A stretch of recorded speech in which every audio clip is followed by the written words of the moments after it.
Hi, ನೀವೇನಾದರೂ agriculture ಮಾಡ್ತೀರಾ? ಅಗ್ರಿಕಲ್ಚರಲ್ಲಿ ಮನೆಯಲ್ಲೇ ಇದ್ಕೊಂಡು ನೀವೇನಾದರೂ ಕೋಳಿ ಸಾಕಾಣಿಕೆ ಮಾಡಬೇಕು ಅಂದ್ಕೊಂಡಿದ್ದೀರಾ? ಹಾಗಾದರೆ ಈ ವಿಡಿಯೋ ನಿಮಗೋಸ್ಕರ ಆಗಿರುತ್ತೆ. ಈ ಒಂದು ಯೋಜನೆ ಏನು ಮತ್ತು ಯಾರೆಲ್ಲ ಅಪ್ಲೈ ಮಾಡ್ಬೋದು ಮತ್ತು ಏನೆಲ್ಲ ಎಲಿಜಿಬಿಲಿಟಿ ಮತ್ತು ಏನೆಲ್ಲ ನಿಮಗೆ ಪ್ರಾಫಿಟ್ ಇದೆ ಅಂತ ನೋಡೋದಾದರೆ ಈ ವಿಡಿಯೋನ ಫುಲ್ಲಾಗಿ ನೋಡಿ. ಅದಕ್ಕೆ ಮುಂಚೆ ನಮ್ಮ ಚಾನಲಲ್ಲಿ ಯಾರೆಲ್ಲ ಹೊಸ್ದಾಗಿ ವಿಡಿಯೋ ನೋಡ್ತಿದ್ರೋ ಅಂಥವ್ರು ಪ್ಲೀಸ್ ನಮ್ಮ ಚಾನಲ್ನ ಸಬ್ಸ್ಕ್ರೈಬ್ ಮಾಡ್ಕೊಳ್ಳಿ. ಈ ಯೋಜನೆ ಬಂದು ಕುಕ್ಕುಟ ಸಂಜೀವಿನಿ ಯೋಜನೆ ಆಗಿದ್ದು, ಇದು ಬಂದು ನರೇಗಾ ಯೋಜನೆಯ ಅಡಿಯಲ್ಲಿ ಬರುತ್ತೆ.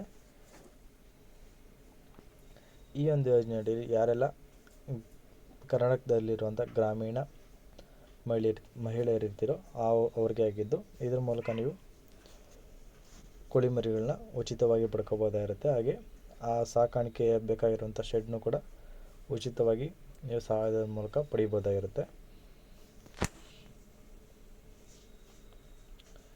ಇನ್ನು ಈ ಒಂದು ಯೋಜನೆಗೆ ಯಾರೆಲ್ಲ ಅರ್ಹರು ಮತ್ತು ಏನೇನು ಅಪ್ಲೈ ಮಾಡಬೇಕು, ಹೇಗೆ ಅಪ್ಲೈ ಮಾಡಬೇಕು, ಯಾರೆಲ್ಲ ಅಪ್ಲೈ ಮಾಡ್ಬೋದು ಮತ್ತು ಫುಲ್ ಇನ್ಫಾರ್ಮೇಷನ್ ತಿಳ್ಕೊಳ್ಳಿ. ಅದಕ್ಕೋಸ್ಕರ ಸ್ಕಿಪ್ ಮಾಡದೆ ವಿಡಿಯೋನ ಕಂಪ್ಲೀಟಾಗಿ ನೋಡಿ. ಕುಕ್ಕುಟ ಸಂಜೀವಿನಿ ಯೋಜನೆ ಬಂದು ಇದು ಕರ್ನಾಟಕ ಸರ್ಕಾರ ಸಹಾಯದ ಯೋಜನೆಯಲ್ಲಿ ಕುಕ್ಕುಟ ಸಂಜೀವಿನಿ ಯೋಜನೆಯು ಒಂದಾಗಿರುತ್ತೆ. ಈ ಯೋಜನೆ ಗ್ರಾಮೀಣ ಪ್ರದೇಶದಲ್ಲಿರುವಂಥ ಮಹಿಳೆಯರಿಗೆ ಮನೆಯಲ್ಲೇ ಇದ್ದು ಕೆಲಸ ಮಾಡಿ ಹಣ ಸಂಪಾದನೆ ಮಾಡುವಂಥ ಸಹಾಯಕಾರಿಯಾಗಿರುತ್ತೆ. ಇನ್ನು ಅದರಲ್ಲೂ ಕೂಡ ವಿಶೇಷವಾಗಿ ಯಾರೆಲ್ಲ ಮಹಿಳಾ ಸ್ವಸಹಾಯ ಸಂಘದಲ್ಲಿ ಸದಸ್ಯರಾಗಿರ್ತೀರೋ ಅವ್ರಿಗೆ ತುಂಬ ಲಾಭದಾಯಕವಾಗಿರುತ್ತೆ ಈ ಒಂದು ಯೋಜನೆ. ಬೇರೆ ಮಹಿಳೆಯರು ಕೂಡ ಅಪ್ಲೈ ಮಾಡ್ಬೋದಾಗಿರುತ್ತೆ. ಅದರಲ್ಲಿ ಮೇಯ್ನಾಗಿ ಇವರು ನೋಡೋದು ಬಂದು ಸ್ವಸಹಾಯ ಸಂಘದಲ್ಲಿ ಯಾರೆಲ್ಲ ಸದಸ್ಯರಾಗಿರ್ತೀರೋ ಅಂಥವ್ರಿಗೆ ತುಂಬ ಬೇಗವಾಗಿ ಈ ಒಂದು ಯೋಜನೆ ಅವ್ರಿಗೆ ಟ್ರಾನ್ಸ್ಫರ್ ಆಗುತ್ತೆ. ಅಂದರೆ ಈ ಯೋಜನೆ ಅವ್ರಿಗೆ ತಗೊತಾರೆ.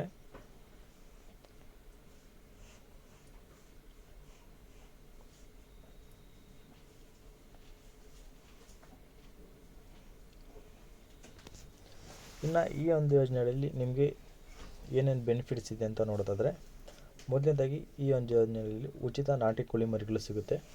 ಈ ಒಂದು ಯೋಜನೆಯಲ್ಲಿ ಈ ಆಸಕ್ತಿ ಹಾಗೆ ಅರ್ಹ ಮಹಿಳಾ ಸ್ವಸಹಾಯ ಸಂಘ ಸೇರಿದಂಥವರು ಪಶುಸಂಗೋಪನಾ ಇಲಾಖೆ ಮೂಲಕ ಸುಮಾರು 1.5 ತಿಂಗಳು ವಯಸ್ಸಿರುವಂಥ ನಾಟಿ ಕೋಳಿ ಮರಿಗಳನ್ನ ನೀವು ಉಚಿತವಾಗಿ ಪಡಿಬೋದಾಗಿರುತ್ತೆ. ಬಟ್ ಎಷ್ಟು ಅಂತ ಇಲ್ಲಿ ಮೆನ್ಷನ್ ಮಾಡಿರೋದಿಲ್ಲ, ನೀವು ಉಚಿತವಾಗಿ ಪಡಿಬೋದಾಗಿರುತ್ತೆ. ಅದಕ್ಕೆ ನಿಮಗೆ ಅದನ್ನು ನೋಡ್ಕೊಳಕ್ಕೆ ಅಥವಾ ಅದು ಪ್ಲೇಸ್ಗೆ ನಿಮಗೆ ಶೆಡ್ ನಿರ್ಮಾಣಕ್ಕೋಸ್ಕರ ನಿಮಗೆ ಅದು ಕೂಡ ಉಚಿತವಾಗಿ ಸಿಗ್ತಾಯಿದ್ದು. ಅದರಲ್ಲಿ ನಿಮಗೆ MG ನರೇಗಾ ಯೋಜನೆ ಅಡಿಯಲ್ಲಿ ಕೋಳಿ ಶೆಡ್ ನಿರ್ಮಾಣ ಸರ್ಕಾರದಿಂದ ಆರ್ಥಿಕ ಸಹಾಯಧನ ನೀಡಲಾಗುತ್ತೆ. ನೀವೇನಾದರೂ 500 ಕೋಳಿ ಮರಿಗಳು ಸಾಕಾಣಿಕೆ ಮಾಡಲು ನೀವು ಶೆಡ್ ನಿರ್ಮಾಣ ಮಾಡ್ತಿದ್ರೆ 4.5 ಲಕ್ಷದವರೆಗೂ ನೀವು ಸಹಾಯಧನ ಪಡಿಬೋದಾಗಿರುತ್ತೆ. ನೀವೇನಾದರೂ 1000 ಕೋಳಿ ಮರಿಗಳು ಸಾಕೋದಕ್ಕೆ ಏನಾದರೂ ಶೆಡ್ ನಿರ್ಮಾಣ ಮಾಡ್ತಿದ್ರೆ 7.5 ಲಕ್ಷದವರೆಗೆ ನೀವು ಸಹಾಯಧನ ನೀವು ಈ ಒಂದು ಯೋಜನೆ ಅಡಿಯಲ್ಲಿ ನೀವು ಪಡಿಬೋದಾಗಿರುತ್ತೆ. ಇನ್ನು ಮೊದಲನೇ ಹಂತದ ಸಹಾಯಧನ ಬಂದು ನಿಮಗೆ ಯೋಜನೆ ಅಡಿಯಲ್ಲಿ ಉದ್ಯೋಗ ಪ್ರಾರಂಭ ಮಾಡಲು ನಿಮಗೆ ಪ್ರತಿ ಮಹಿಳಾ ಸ್ವಸಹಾಯ ಸಂಘಕ್ಕೆ 25,000ವರೆಗೂ ಮೊತ್ತದ ಪ್ರೋತ್ಸಾಹಧನ ಸರ್ಕಾರದಿಂದ ನಿಮಗೆ ನೀಡಲಾಗುತ್ತೆ. ಅಂದರೆ ಯಾವಾಗ ಸ್ಟಾರ್ಟ್ ಮಾಡ್ತಿದ್ರೋ ಅದಕ್ಕೆ ಮುಂಚೆ ನಿಮಗೆ 25,000 ಅನ್ನೋದು ಅಮೌಂಟು ನಿಮಗೆ ಸಂಘದ ಮೂಲಕ ನೀವು ಪಡಿಬೋದಾಗಿರುತ್ತೆ. ಅಂದರೆ ಗೌರ್ಮೆಂಟ್ ಸಂಘಕ್ಕೆ ನೀಡುತ್ತೆ, ನೀವು ಸಂಘದ ಮೂಲಕ ನೀವು ಪಡಿಬೋದಾಗಿರುತ್ತೆ. ಇನ್ನು ಈ ಒಂದು ಯೋಜನೆಯನ್ನು ಎಲ್ಲಿ ಅಪ್ಲೈ ಮಾಡಬೇಕಂತ ತಿಳ್ಕೊಬೇಕಾದ್ರೆ, ಕುಕ್ಕುಟ ಸಂಜೀವಿನಿ ಯೋಜನೆ ಅಡಿಯಲ್ಲಿ ಸಹಾಯಧನವನ್ನು ಪಡೆಯುವ ಉದ್ಯೋಗವನ್ನು ಆರಂಭಿಸಲು ಆಸಕ್ತಿ ಹಾಗೂ ಅರ್ಹ ಮಹಿಳಾ ಅಭ್ಯರ್ಥಿಗಳು ನಿಮ್ಮ ಹತ್ತಿರ ಇರುವಂಥ ಪಶು ಸಂಗೋಪನಾ ಇಲಾಖೆ ಅಥವಾ ಸ್ಥಳೀಯ ಪಶು ಆಸ್ಪತ್ರೆಯಾದ ತಹಶೀಲ್ದಾರ್ ಕಚೇರಿ ಮೂಲಕ ನೀವು ಅಲ್ಲಿ ಹೋಗಿ ಅರ್ಜಿಯನ್ನು ತಗೊಂಡು ಈ ರೀತಿ ಕುಕ್ಕುಟ ಸಂಜೀವಿನಿ ಯೋಜನೆಗೆ ನೀವು ಅಪ್ಲೈ ಮಾಡ್ತಿದ್ದೀರ ಅಂತಂದರೆ ನಿಮಗೆ ಒಂದು ಫಾರ್ಮ್ ಕೊಡ್ತಾರೆ. ಅದ್ರಿಗೆ ಬೇಕಾಗಿರೋಂಥ ಡಾಕ್ಯುಮೆಂಟ್ ಎಲ್ಲ ನೀವು ನೀಡಿ ಅಪ್ಲೈನ ಮಾಡ್ಬೋದಾಗಿರುತ್ತೆ. ಇನ್ನು ಈ ಒಂದು ಯೋಜನೆಗೆ ಅಪ್ಲೈ ಮಾಡಬೇಕಾದ್ರೆ ಬೇಕಾಗಿರುವಂಥ ಎಲಿಜಿಬಿಲಿಟಿ ಏನಿಲ್ಲ ಅಂತ ನೋಡೋದಾದರೆ, ಅರ್ಹತೆಗಳು ಬಂದು ಅಪ್ಲೈ ಮಾಡ್ತಿರುವಂಥ ಮಹಿಳಾ ಅಭ್ಯರ್ಥಿಯು ಮಹಿಳಾ ಸ್ವಸಹಾಯ ಸಂಘದಲ್ಲಿ ಸದಸ್ಯತ್ವವನ್ನು ಹೊಂದಿರಬೇಕಾಗುತ್ತೆ. ಅಥವಾ ಹಾಗೆ ನಾರ್ಮಲ್ ಆಗಿದ್ದರೂ ಕೂಡ ಅಪ್ಲೈ ಮಾಡ್ಬೋದಾಗಿರುತ್ತೆ. ಬಟ್ ಇವರು ಮೇಯ್ನಾಗಿ ಫೋಕಸ್ ಮಾಡ್ತಿರೋ ಬಂದು ಸ್ವಸಂಘದಲ್ಲಿ ಯಾರಿರ್ತಾರೋ ಇವ್ರಿಗೆ ಹೆಚ್ಚಾಗಿ ಅಪ್ಲಿಕೇಶನ್ ತೊಗೊಂಡು ಅವ್ರಿಗೆ ಈ ಯೋಜನೆನ ನೀಡಲಾಗ್ತಾಯಿದೆ. ಸೊ ಅದಕ್ಕೋಸ್ಕರ ಇನ್ನು ಎರಡನೇದಾಗಿ ನಿಮ್ಮ ಸಂಘದಲ್ಲಿ ಒಂದು 5ರಿಂದ 10 ಸದಸ್ಯರು ಹೊಂದಿರಬೇಕಾಗುತ್ತೆ. ಇನ್ನು ನಿಮ್ಮ ಸಂಘ ಬಂದು ಗ್ರಾಮ ಪಂಚಾಯತ್ ಮಟ್ಟಕ್ಕೆ ಒಳಪಟ್ಟಿರಬೇಕಾಗಿರುತ್ತೆ. ಅಂದರೆ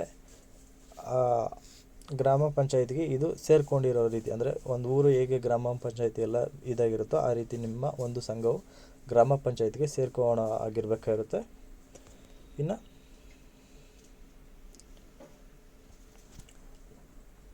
ಕೋಳಿ ಸಾಕಾಣಿಕೆ ಮಾಡಲು ಆಸಕ್ತಿ ಇರುವ ಮತ್ತು ಅನುಭವ ಕೂಡ ಇರಬೇಕಾಗುತ್ತೆ. ನಿಮಗೆ ಇಂಟ್ರೆಸ್ಟ್ ಆಗಿ ಹೇಗೆ ಸಾಕಾಣಿಕೆ ಮಾಡಬೇಕು ಅನ್ನೋ ಒಂದು ಇನ್ಫಾರ್ಮೇಷನ್ ಅಥವಾ ಎಜುಕೇಷನ್ ಕೂಡ ಇರಬೇಕಾಗುತ್ತೆ.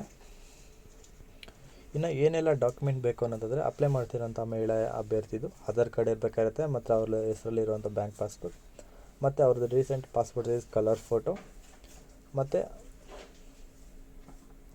ಸಂಘದ ಜಮೀನಿನ ಪಾಣಿ, ಶೆಡ್ ನಿರ್ಮಾಣಕ್ಕೋಸ್ಕರ ಪಾಣಿ ನೀಡಬೇಕಾಗುತ್ತೆ. ಇನ್ನು ನೀವು ಯೂಸ್ ಮಾಡೋವಂಥ ಮೊಬೈಲ್. ಸೊ ಇಷ್ಟೇ ಆಗಿರುತ್ತೆ. ನಿಮಗೇನಾದರೂ ಹೆಚ್ಚಿನ ಈ ಒಂದು ಯೋಜನೆ ಬಗ್ಗೆ ನಿಮ್ಗೇನಾದರೂ ಡೌಟ್ ಇತ್ತಪ್ಪ ಅಂದರೆ, ಅಥವಾ ಈ ಯೋಜನೆ ಬಗ್ಗೆ ಹೇಗೆ ಪ್ರೋಸೆಸ್ ಆಗುತ್ತೆ ಅಂತ ಎಲ್ಲ ತಿಳ್ಕೊಬೇಕಂದ್ರೆ ನಿಮ್ಮ ನಿಯರೆಸ್ಟ್ ಇರೋಂಥ ಪಶುಸಂಗೋಪನಾ ಇಲಾಖೆಯ ಭೇಟಿ ನೀಡಿ ಅಲ್ಲಿ ನೀವು ಕೇಳ್ಬೋದಾಗಿರುತ್ತೆ. ಫುಲ್ ಇನ್ಫಾರ್ಮೇಷನ್ ನೀವು ಗ್ಯಾದರ್ ಮಾಡ್ಕೋಬೋದಾಗಿರುತ್ತೆ. ಇನ್ನು ಇವತ್ತಿನ ವೀಡಿಯೋ ನಿಮಗೆ ಏನಾದರೂ ಯೂಸ್ಫುಲ್ ಅಂತ ಅನಿಸಿತ್ತಪ್ಪ ಅಂತಂದರೆ ಪ್ಲೀಸ್ ಲೈಕ್ ಮಾಡಿ. ಹಾಗೆ ಯಾರೆಲ್ಲ ಓನಾಗಿ ಬಿಸ್ನೆಸ್ ಮಾಡಬೇಕು ಅಥವಾ ಕೋಳಿ ಶೆಡ್ ನಿರ್ಮಾಣ ಮಾಡಬೇಕು ಅಂದ್ಕೊತಿರೋಂಥವ್ರಿಗೆ ಈ ಒಂದು ವಿಡಿಯೋನ ಶೇರ್ ಮಾಡಿ ಅಂತ ಹೇಳ್ತಾ, ಈ ಒಂದು ವಿಡಿಯೋದಲ್ಲಿ ನಿಮ್ಗೆ ಏನಾದರೂ ಡೌಟ್ ಇತ್ತಪ್ಪ ಅಂದರೆ ಕಮೆಂಟ್ ಮಾಡಿ. ಹಾಗೆ ನನಗೆ ಇನ್ನೊಂದು ಸಜೆಷನ್ ಬಂದು, ನಾನು ಮಾಡ್ತಿರೋಂಥ ಪ್ರತಿಯೊಂದು ವಿಡಿಯೋದಲ್ಲಿ ನಿಮಗೆ ಯಾವೆಲ್ಲ ವಿಡಿಯೋಗಳು ಯೂಸ್ಫುಲ್ ಆಗ್ತಿದೆ, ಗೌರ್ಮೆಂಟ್ ಜಾಬ್ಸ್, ಪ್ರೈವೇಟ್ ಜಾಬ್ಸ್ ಅಥವಾ ಸ್ಕೀಮ್ಸ್ ಬಗ್ಗೆ ಯಾವೊಂದು ವಿಡಿಯೋ ನಿಮಗೆ ಯೂಸ್ಫುಲ್ ಆಗ್ತಿದೆ, ಅಥವಾ ನಾನು ಯಾವ ರೀತಿ ವಿಡಿಯೋ ನಿಮಗೆ ಮಾಡಿದ್ರೆ ತುಂಬ ಹೆಲ್ಪ್ಫುಲ್ ಆಗುತ್ತೆ ಅನ್ನೋ ಒಂದು ವಿಡಿಯೋನ ಕಮೆಂಟ್ ಮಾಡಿ. ನಾನು ನಿಮಗೆ ಅದೇ ರೀತಿ ವಿಡಿಯೋಗಳನ್ನ ಮಾಡೋಕ್ಕೆ ಟ್ರೈ ಮಾಡ್ತೀನಿ ಅಂತ ಹೇಳ್ತಾ, ಈ ಒಂದು ವಿಡಿಯೋನ ವೀಕ್ಷಿಸೋದಕ್ಕೆ ಎಲ್ಲರಿಗೂ ಧನ್ಯವಾದಗಳನ್ನ ತಿಳಿಸ್ತಾ, ಇದೇ ಥರದ ಹೆಚ್ಚಿನ ಮಾಹಿತಿಗಾಗಿ ತಪ್ಪದೆ ನಮ್ಮ ಚಾನಲ್ ಪ್ಲೀಸ್ ಸಬ್ಸ್ಕ್ರೈಬ್ ಮಾಡ್ಕೊಳ್ಳಿ ಅಂತ ಹೇಳ್ತಾ ಇಲ್ಲಿಗೆ ವಿಡಿಯೋನ ಮುಗಿಸ್ತಾ ಇದ್ದೀನಿ. ಧನ್ಯವಾದಗಳು.